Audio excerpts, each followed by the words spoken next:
பிறந்த முதல் மொழி, சொற்களில் கிடந்த சுரங்க மொழி, செம்மொழியா மண்ணை தமிழுக்கு என் முதல் கண் வணக்கத்தை தெரிவித்துக் கொள்கிறேன். அனைவருக்கும் வணக்கம். தமிழர் போற்றும் நன்னாள், உழவர் போற்றும் பொன்னாள் என்று சிறப்பிக்கப்படும் தை திருநாளே பொங்கல் பண்டிகை ஆகும். உழவருக்கும் இயற்கைக்கும் நன்றி செலுத்தும் திருநாளே பொங்கல் பண்டிகை ஆகும். பொங்கல் பண்டிகை 4 நாட்கள் கொண்டாடப்படுகிறது. முதல் நாள் போகி பண்டிகை.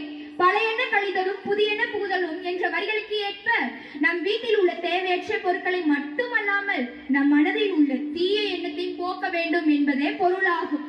2ஆம் நாள் பொங்கல் திருநாள்.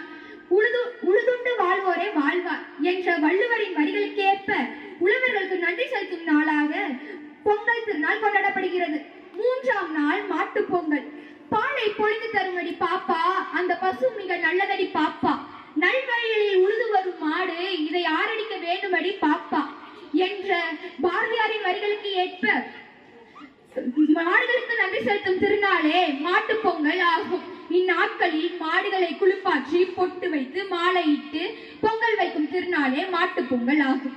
4ஆம் நாள் காணும் பொங்கல்.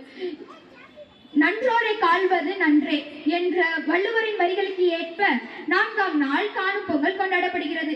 இதை கன்னி பொங்கல் என்றும் அழைப்பார்கள். இந்நாட்களில் உரியடித்தல், வழுக்குமரம் ஏறுதல், கபடி ஆகிய அனைத்து போட்டிகளும் வைப்பார்கள். பண்டிகைகள் பல இருந்தாலும் தமிழனுக்காக ஒரே பண்டிகை, உழவரின் உழைப்பை போற்றும் பண்டிகை, தலைமுறைகள் மாறினாலும் மாறாத பண்டிகை எங்கள் பொங்கல் பண்டிகை. உழைப்பது உழவன் என்றாலும் உண்ணுவது நாமே, கழிப்பது கலவன் என்றாலும் செழிப்பது நாமே. தாய் தந்தை மட்டுமல்ல, நாட்டில் உள்ள அனைத்து உழவர்களும் நமக்கு தெய்வமே என்று சொல்லி விடை பெறுகிறேன். நன்றி, வணக்கம்.